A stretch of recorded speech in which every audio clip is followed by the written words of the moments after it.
Donner du sens à Noël en évitant la surconsommation, le collectif Tataï réitère cette année son opération solidaire. Une cinquantaine de bénévoles s'est donné rendez-vous ce matin à la ressourcerie de Mahina pour trier et réparer des centaines de jouets collectés.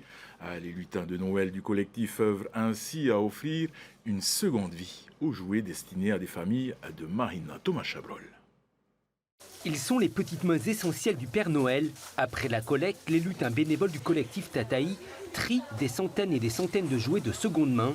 Ces volontaires de l'atelier logistique les nettoient, les vérifient pour savoir s'il manque ou pas des pièces, comme avec ces puzzles.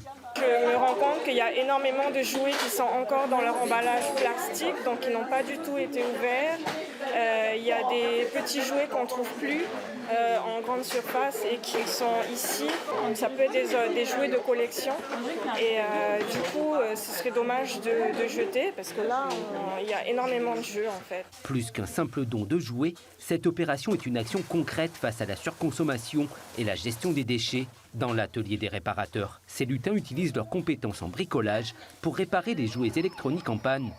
Dans la majorité des cas, ils ne fonctionnent plus à cause de l'oxydation. Soit c'est des problèmes de piles, des problèmes de chargeurs, des problèmes de contact, parce que bon, Tahiti, comme tout le monde le sait, c'est humide. Il y a des livres électroniques.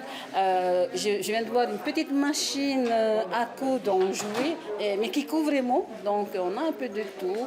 Des voitures électriques, des dinosaures électriques, un peu de tout. 120 jouets ont été réparés et offerts lors de la première édition en 2020.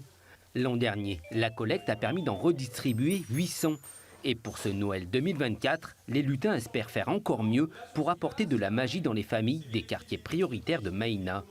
La collecte a démarré déjà il y a un peu plus d'un mois, à la fois dans les établissements scolaires de la commune de Mahina, mais aussi dans des entreprises partenaires au sein même de l'entreprise. Donc les employés ont joué le jeu, donc un grand merci à eux. Les familles identifiées sont des familles identifiées essentiellement par les directeurs, directrices et enseignants des 7 établissements scolaires de la commune. Une trentaine de familles par école, ça fait à peu près plus de 200 familles identifiées. En offrant une seconde vie aux jouets, ces bénévoles donnent du sens à ce Noël solidaire. Les cadeaux vérifiés et réparés sont emballés dans des sacs réutilisables cousus à la main. Ils seront distribués le 19 décembre, un peu en avance, pour faciliter la tournée du Père Noël.